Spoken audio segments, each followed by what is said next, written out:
Așa și acum filmează interdirecțional. Dacă vrei să joci în filmul ăsta, mergi încet. O să încep. Să mă țin după tine.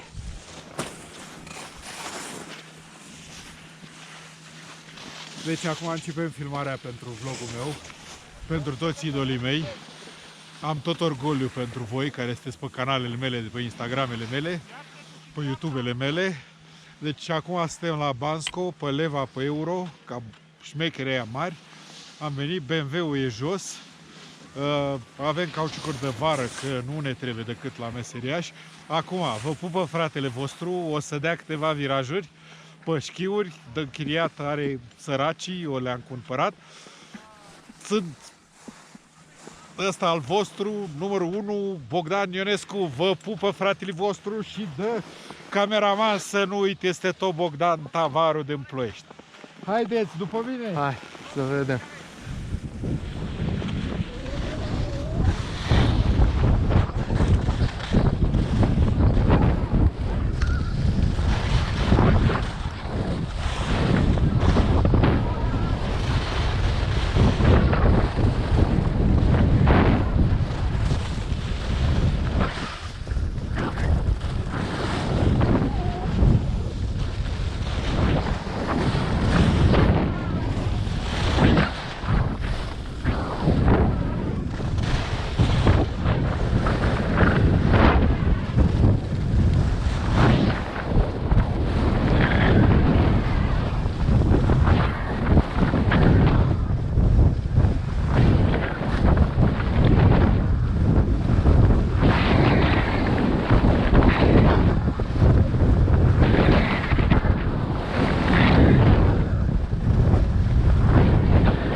Deci da, am ajuns la Mittelstation, așa se zice în bulgărește, stația de mijloc.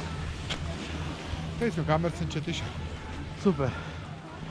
Un pic așa, nu? Da, Să nu tulburăm vin, nu? mă scuz că mă uit la trepied în loc să mă uit la cameră, dar ți-a crăpat buza și curge sânge din trepied.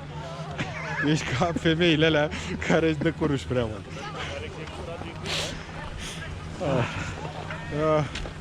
Băgăm la telescaunul ăsta, nu? Da. Ok, mai... Hai să mai dăm o tură.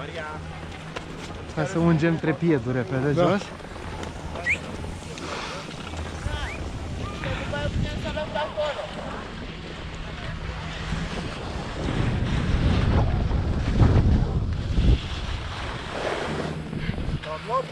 Ai vrut tu să faci asta, nu? Am vrut eu să fac, m-am luat pe urmă, da. Așa e modelul.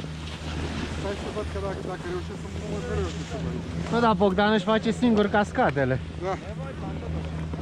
Eu cu Florin Piersi și Tom Cruise. Bine, ei sunt pe cameră, acum s-o obosiți, nu mai pot a doua zi. Da.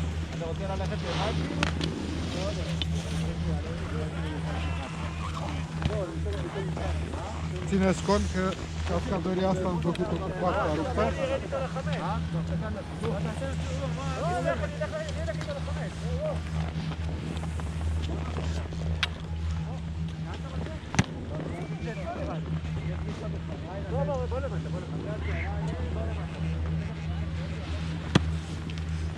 Și mai încercăm o dată.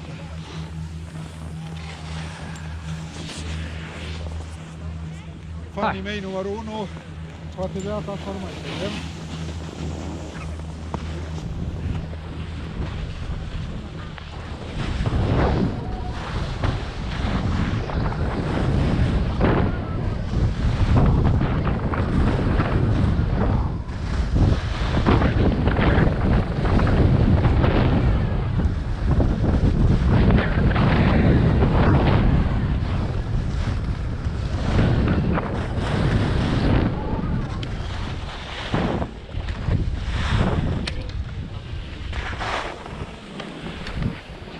Ai reușit. Ha? Ai reușit. Am reușit fără să cad. Sunt supraviețuită. GoPro, stop recording.